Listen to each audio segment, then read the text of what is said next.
वासर आले चाटते जेव्हा गाय, तवा मले तिच्या मंदी दिसती माझी माय, दिसती माझी माय. आया बाया सांगत होतो मी जवळताना, दुष्काळात मायचा माझ्या आटला होता पाना.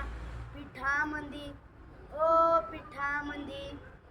पिठामंदी पाणी टाकून मले पाजीत जाय,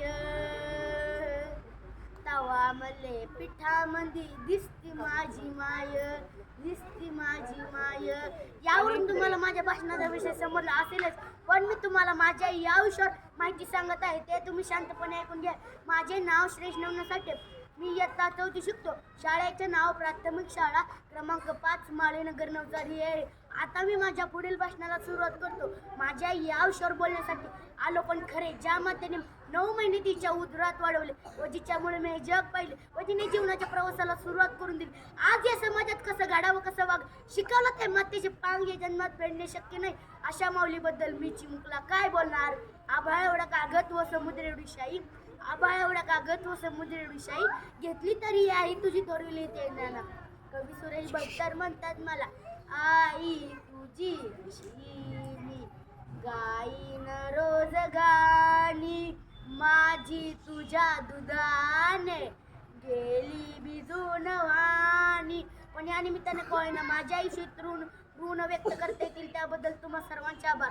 माझ्या आईचे नाव रुपाली आहे. माझी आई तशी साधी भोळी प्रेमळ व माझ्यावर आहे. माझी आई माझ्यावर खूप प्रेम करते. ती अगदी मला तर हाताच्या फोडाकडून जपते. आई हा माझा पहिला गुरु. तिनेच मला चालायला लिहायला वाचायला शिकवलं. ते शिकवत असताना मी चुकले, तिने मला मारली सुद्धा, पण लगेच प्रेमाचा हातही माझ्या पाठी फिरवला. तिचा संस्कार शिदोरी माझ्या आयुष्याचा ठेवा आहे. आयुष्य अजून काही म्हणायचे झालेच नसेल. आई माझी मायेचा सागर, दिला तिने जीवनाकार. कधी मिळेल मुठभर घास, कधी घडे तुला उपवास. आई माझी मायेचा सागर, दिला तिने जीवनाकार.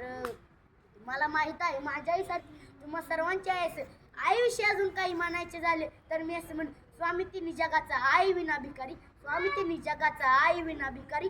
पृथ्वीपेक्षा श्रेष्ठ आई आहे, स्वर्गापेक्षा उंच वडील आहे. आईसारखे श्रेष्ठ दैवत नाही. विसरा सर्वांना विसरा, पण आईला विसरू. ज्या आईने अमृत पाजले तिला विष पाजू नका. कोटी रुपये कमवत असाल पण आईपेक्षा जास्त नाही. तसे कराल तसे भरा, हा न्याय तुम्ही विसरू नका.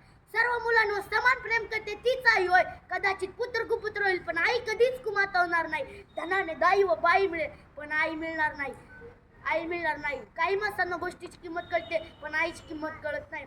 आईपाशी राहून आपल्या लेकरांना गाज भरवते, कारण तिला वाटत असतं आपल्या लेकरू म्हणजे भविष्यातील आधार. पण पुढे पुढे काय होतं, ज्या लेकरासाठी आई सुखानं त्याग केला तेच लोक वृद्धाश्रमाची वाट दाखवतात.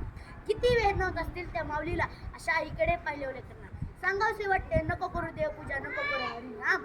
आईच्याच पायी तीर्थयात्रा आणि चारिधाम, तीर्थयात्रा आणि चारिधाम. जीवन हे अतिशय सुंदर आहे. अशा जीवनाचे दर्शन घडू देते आहे.